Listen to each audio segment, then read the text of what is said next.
I pick up the Indian Economics Class 11 NCERTs, where with the help of mind maps and short notes, we'll explain the topics in a simple way. So let's see what is there.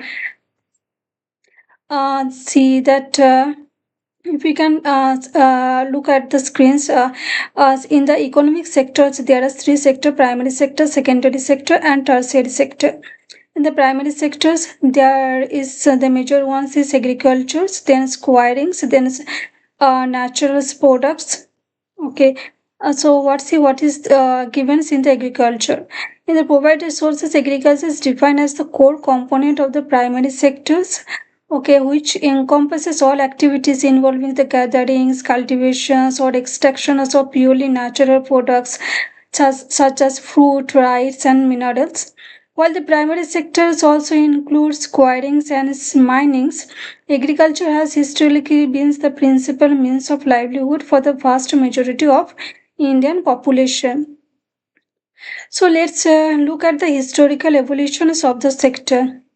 The first is pre-colonial prosperity. Historically, India's agriculture sector was characterized by prosperity.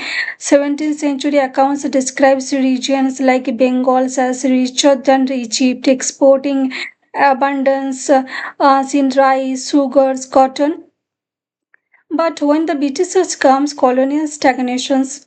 When British rules, the sector experienced systematic stagnations and deteriorations. This was primarily due to exploitative land settlement systems like Jamindari system, where profit went to the landowners rather than cultivators, leading to immense misery and lack of investment in land. Then partitions happens, as we know. So what happens after the partitions? After the partition at independence, the sector suffered a further setbacks when a sizable portion of undivided India's highly irrigated and fertile land went to Pakistan. Okay, as you know, after the partitions, it divided two countries, India and Pakistan. So particularly affecting the jute and wheat producing regions, especially what say West Punjab's regions, and in jute, what say that is Bangladesh, that is was East Pakistan, that is the major jute producing countries in the world. Yes, and so structural roles in the Indian economy. The sources highlight a peculiar structural transitions in India compared to standard development paths. So let's look at the structure. GDP versus employment. In a typical development process, the share of agriculture, both GDP and employment, declines as industry and services grow. In India, while agriculture's contributions to GDP fell significantly from 59% in 1950 to 23% by 2033, the proportion of the population depends on it did not decline at commensurate rate. And can you think what can be the reasons that it is the population is still dependent on these things? Workforce concentrations around 1957 to 75% of the workforce was in agriculture. Even by 2000, approximately 60% of the workforce remained in the primary sectors, indicating a failure of industrials and service sector to absorb the surplus labors. Yes, this is the another reason that. That there is a failure of industrial and service sector to absorb the surplus labor. So let's see what is the pictures after post independence. What policy does comes post independence policy intervention. Independent India addressed agriculture stagnation through two major strategies. Okay, first they do land reforms. What they These aimed at equity by abolishing intermediaries in the zamindari systems that was comes during the colonial rules, and so making the tillers the owners to provide them incentives to invest in the land, so that the productions grows, they get the motivations to produce more. And for the land, for the country, the green revolutions introduced in the mid 1960s, this involved the use of high yielding variety seeds, chemical fertilizers and irrigations.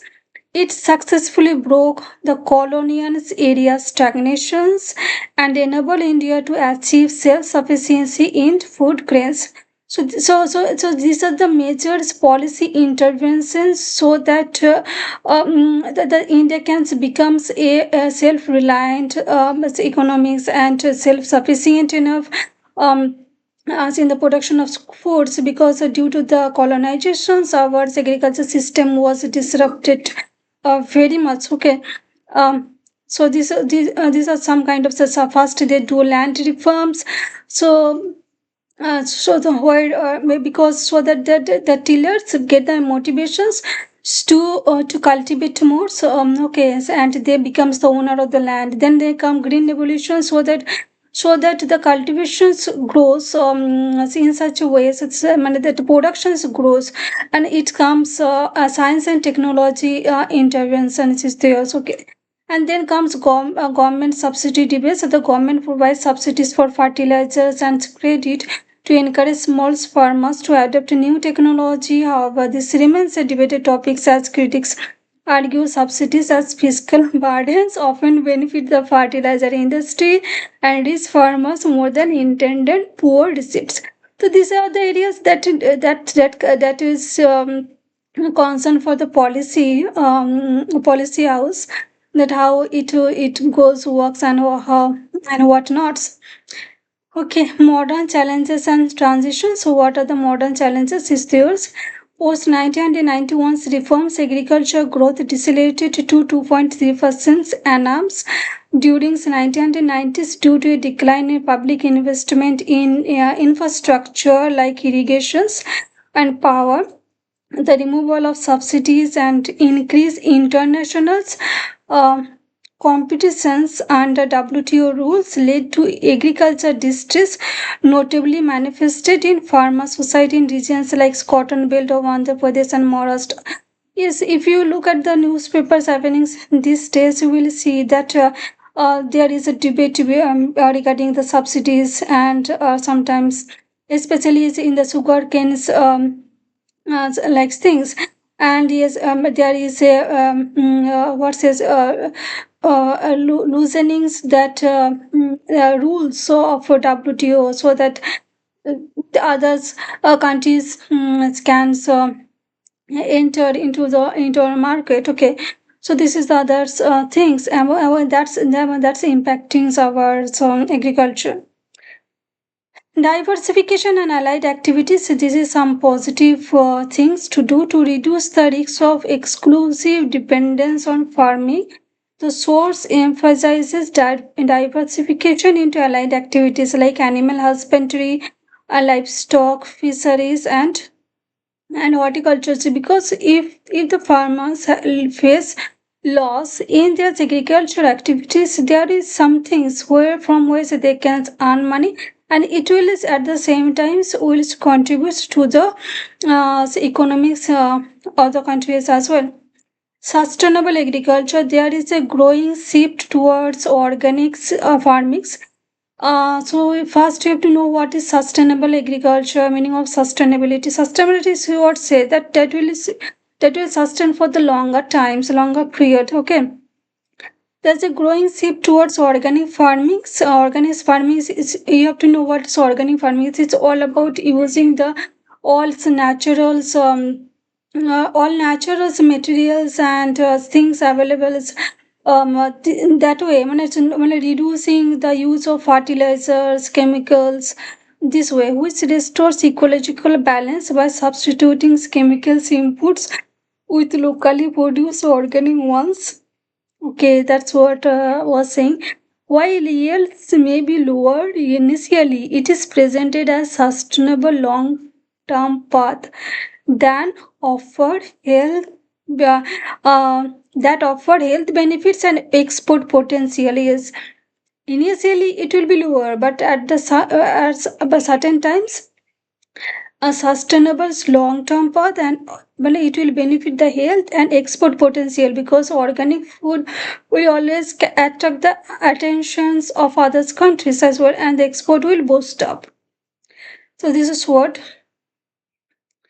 and this is the some questions that can be covered for means things. Okay, how did the green revolution impact Indian farming? What are the specific goals of land reforms? Explain the debate over agriculture subsidies. So try to make an answer of this question. So let's me generate this answer. Okay,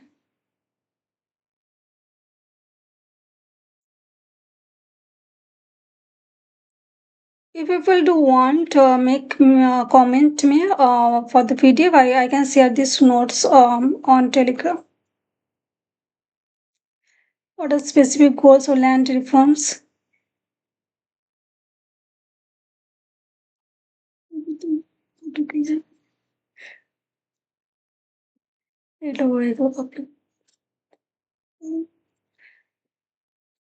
Mm,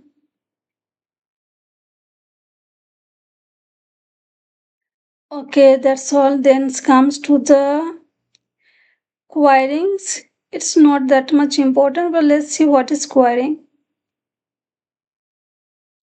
See, you have to know, because they can ask the question that what is this primary sector, secondary sector, and tertiary sector, because this kind of questions they are asking from NCRTs. Okay, so you have to know these things. In the provided sources, quarrying is defined as the process of recovering stones, other minerals from the earth. Okay, within structural framework of the economy, it is classified as fundamental component of primary sector alongside agriculture. Okay, so this quarrying is primary sector. So historical and development context, what say the sources places the emergence of quarrying at a critical stage in the early process of human development. Is easy if you can remember that in the history ages, the prehistorics and all those things. So this kind of activities was there, agriculture and squarings, gatherings, natural products, gathering stones. So these are the primary activities. The sources places the emergence of squarings at a critical stage in the early process of human development. Sequential evolutions. It is suggested that the extraction of natural products like minerals once likely began once agriculture was established and humans settled into fixed habitations. Sources. What can be the sources for raw materials? Minerals obtained from quarryings alongside with wood from trees served as the essential raw materials for the first human-made products known as artifacts such as tools, weapons and utensils, and later they will used for the hunting. And there comes division of labors. If you have sociology optionals, you can know this terms division of labor. This extraction process marked an early division of labor as economists distinguish manufacture, making artifact from agriculture, including squarings, gathering, or extracting purely natural products. So separation was one of the first visible manifestation of economic activities. The division of labor as economic a distinguished manufacture and making artifacts from agriculture, uh, including squarings or gatherings or extracting purely natural products. Now see economic classifications and characterizations. Sectoral grouping. For simplicity in economic analysis, quarries and minings clubbed with agriculture to form the primary sector. An output nature, the sector is characterized by activities that involves the gatherings, cultivating or extracting of purely natural products. Interdependence, the success of the primary sectors is heavily dependent on infrastructure such as transportations, power generations to move and process these raw materials. That's why it's very, very important to make the logistic systems right. As we, if when we study the agriculture in details, we'll understood that the importance of logistic sectors, that storage house, so all these things are necessary. Only then they will survive and grow. Workforce and regional significance. The source highlight the importance of queries to the Indians workforce, particularly in non-urban settings. Rural household in rural India, more than three-fourths of workforce depend on the combination of agriculture, mining, and quarrying for their livelihood. If you go to the rural areas of any country of our country, they will see that they are involved in agricultural activities, do some kind of minings to gather some stones, minings and squirings, gathering the stones. So these are all agriculture activities. And it is obvious that it is the rural people, rural India's, it is rural peoples who are involved more in the primary activities, not the urban peoples. While these activities are dominant in rural areas, agriculture and mining, including quarrying, are not major source of employment in urban areas, where the service tertiary sector is the primary employers. Because you will see in the urban areas it is quite developed. Okay, so the people are highly educated, so the mostly they are involved in the service sector. Again, some questions comes. Let's generate the answer.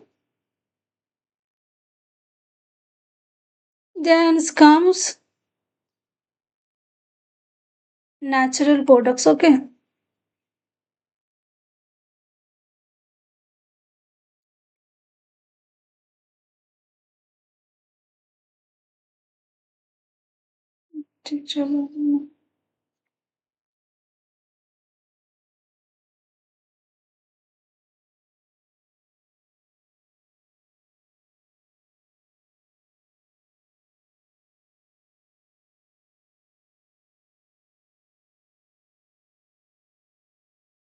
Natural products, then secondary sector, then tertiary. See, if you understand the primary sector well, you can obviously get the can differentiate between the other sector. Secondary, it is the secondary sector is what the it is will be the output of the primary sector. They will collect the raw material from the primary sector and will make some things. Okay.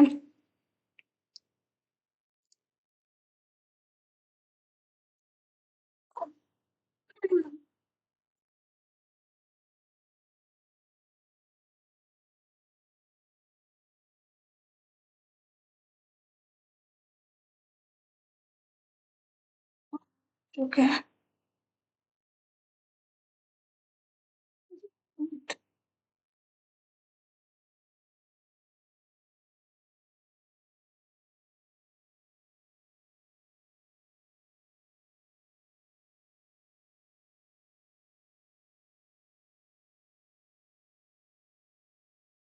Wait for the answer. See, I want to let's discuss these agriculture subsidies. Okay, if you read the newspapers, you will come to know about the subsidy related criticism. The common uh, let's understand this. Okay, the common criticism of agriculture subsidies are described in the sources center on their sustainability, their failure to reach intended target, and their role in distorting market efficiency and environmental health. So let's see. Let's understand. See the point. Center on their sustainability, their failure to this is the most to reach intended target, their role in distorting market efficiency and the environmental health as well. So, fulfill the original purpose. Subsidies were initially introduced to provide an incentive for farmers to adopt risky new technologies, specifically the HYV seeds during the Green Revolutions. Critics argue that once a technology has been profitable and is widely adopted, the original purpose of the subsidy has been served and it should be phased out. Okay, the miscredited benefit. A major criticism is that the financial benefits of subsidies do not always reach the small and marginal farmers. They are intended to help industry versus farmers. A substantial portion of fertilizer subsidies is often captured by fertilizer industries rather than the farmers. Prosperous regions subsidies tends to disproportionately benefits farmers in more prosperous regions rather than poor or underdeveloped ones. Target group failures because benefits often accrues to big farmers and specific industries. Many economists argue that subsidies fail to reach the actual target group of the needy. And again, another is fiscal burdens. Agriculture subsidies constitute a huge burden on the government's finance. Economists note that these funds are drained on the nation's limited sources, which could otherwise be used for building social infrastructures or improving public sector performance. Distortions of market signals and resource waste. Subsidies can make the scarcity of resources leading to inefficient economic decisions, such as prices as signals. Price normally act as signals of a good availability. If if goods is scarce, the prices rise, encouraging conservation. Subsidies prevent these signals from reaching farmers. Wasteful consumptions when electricity and water are provided free or at highly subsidized rates, they are in the farmers in the economies. You can see that whatever is available at free of cost or subsidies, they don't bother much to use it. Okay, they will use it in a very insufficient way and wasteful way. So this causes a harm to the environment. Okay, so they are used wastefully without regard of their scarcity. They are not, don't they think about that these are the scarce resources, let's not waste them. Okay, and resources depletions in regions where water is already scarce. Free waters encourages farmers to cultivate water intensive crops, further depleting critical aquifers and yes, further depleting critical aquifers and natural resources. Yes, see, in region where water is already scarce, free waters encourages farmers that we have the water, let's do more cultivation. Okay, so they will have they will started growing crops that is water intensive crops, okay, such as rice, sugar cane. Okay, and this will further deplete the critical aquifers of the land of the regions and the natural resources as well. Okay, and then it comes environmental degradation. Subsidies are also criticized for their negative impact on the environment. Okay, the provision of cheap fertilizers and pesticides often lead to the overuse of this often lead to the overuse of these chemicals. Okay, because they are getting the subsidies, they will not let's use it, which contaminate soil and water bodies and disrupt local ecosystem. This is another damage that can and brings on the environment itself. And global competitions and WTO issues, what is what and how it is a conflict with global competitions. Let's see. While Indian subsidies are criticized domestically for fiscal reasons, there is also global dimensions. What is the global dimensions? Can you think? Developing countries often feel cheated in international trade because while they are pressured to open their market and reduce subsidies, developed nations continue to provide high amount of subsidies to their own farmers and making it impossible for farmers in countries like India to compete fairly.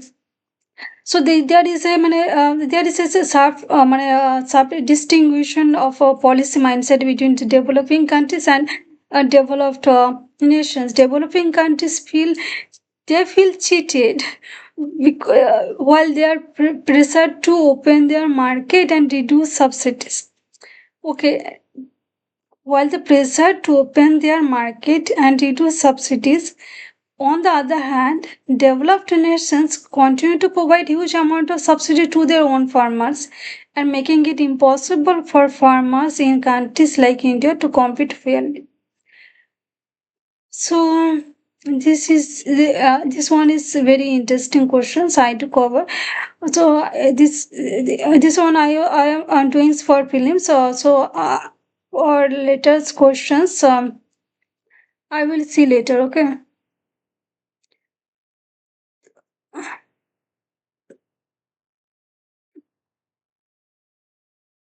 Okay. See.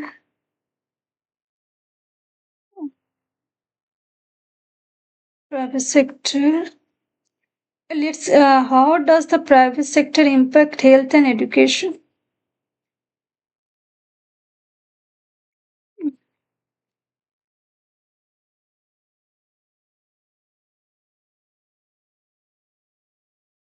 Okay, and natural products. Okay, just a minute. The content is created.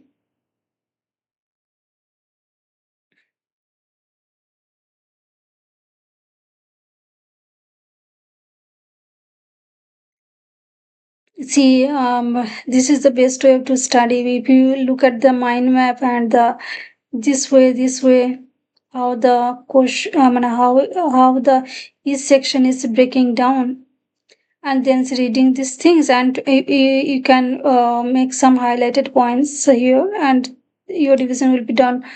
Okay, and you can do the brainstorm from this mind map. So, in the provided sources, natural products are defined as the fundamental output of primary sector, while it encompasses all economic activities involving the gathering, cultivating, or extracting of resources directly from natures. That is quite very common. So that sources. What are the sources about the natural products? Okay. Definition of compensations of primary sector. This sources define primary sector, also called agriculture, including quarryings, as a division of the economies dedicated to producing purely natural goods. Key outputs includes agriculture products, um, cultivated crops like rice and foods. Here we are talking about the natural products that's coming from these two sector, agriculture and the quarrying. Okay. So agriculture, what we get, rice and fruits, extracted minerals, what we get, stones and minerals, gather sources, what we get, woods from trees and fish from ocean, and a natural product as raw materials. A central concept in economic development is the transformation of these natural products into artifacts, human-made products. The link to manufacturers. These sources distinguish between the primary product themselves and the process of manufactures.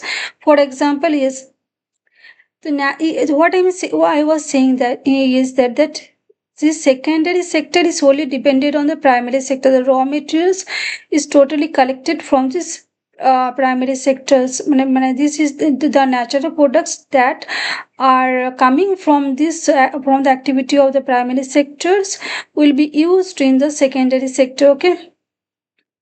Uh, the central concept in economic development is the transformations of these natural products into artifacts, human-made products. Okay, that will happen in the secondary sector.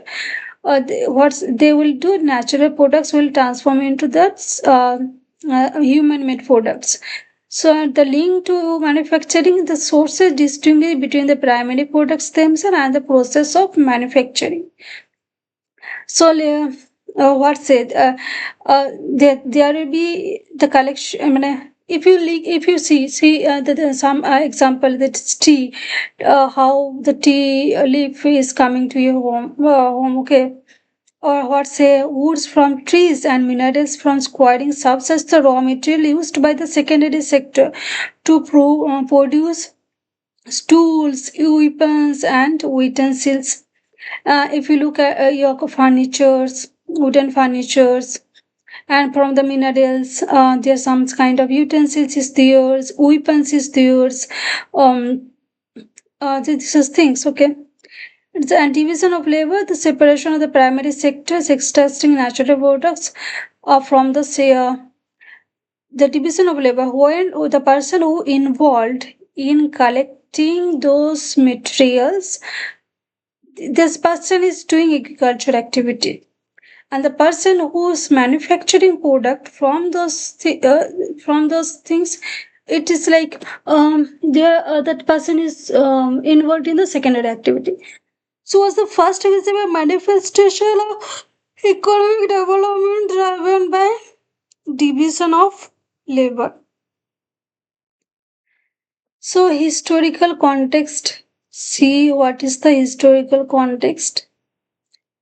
The source highlight how the status of India's natural products was manipulated during the colonial period to serve British interest. Okay, as we already find that it is in the British rules that our agriculture distorted. In the similar way, our natural product, the feeder economy. Under the British rule, the Indian economy was transformed into a feeder economy designed to be a net supply of raw material for Great Britain's modern industrial base. If you remember, the cotton, the silks, and tea, all other natural products are supposed to import to be changed, and not just these animal products. Also, they consume them, exported, exploited our country.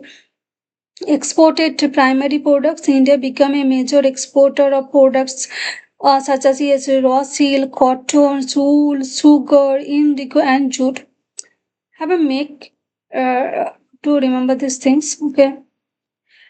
Commercialization of agriculture, cultivators of were forced to produce cash crops such as what's say indigo, rather than food crops, which compromise domestic food security to provide raw materials.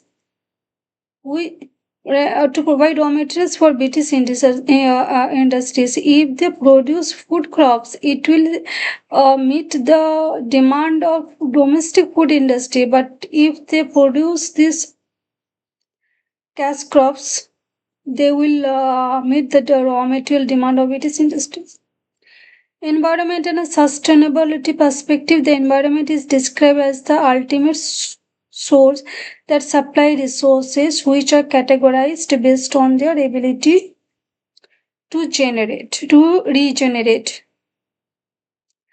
So, on the basis of regeneration of resources, it is categorized into two: renewable resources and non renewable resources. Natural products that can be used without being exhausted, such as trees in forest and fish in oceans, provide the rate of extractions does not exceed the rate of regenerations. This can be the renewables if the rate of extraction does not exceed the rate of regeneration.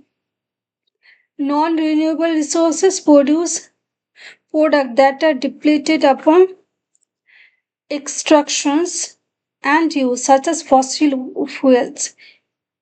They can't be grow like trees, so these are non-renewable.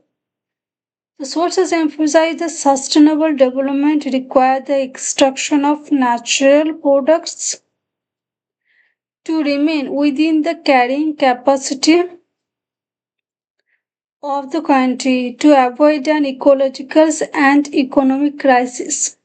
Currently, the intensive and extensive extractions of these resources has exhausted many vital natural products, forcing nations to spend heavily on technology to explore new ones. So this is the another major concerns that coming from the too much exploitations of the natural products. Okay, as we'll face the scarcity of the resources in nearby future. So yes, what is the difference? This one is very important. Difference between human capital and human development. How did Planning Commission define a socialist society? What are the major goal of 5-year plans? Um, we'll look at the answer of these questions in main sessions. So this is up to what I covered now. Primary sector, agriculture, quarrying and natural products. These two secondaries, manufacturing, artifacts, and division of labor will cover later. And another is tertiary sector, services, health, and education. This one is important. I think I have to cover this one first. This tertiary sector, then secondary sector. So this is all for today. Now, if you like, enjoy, and to like, share, and subscribe. Thanks.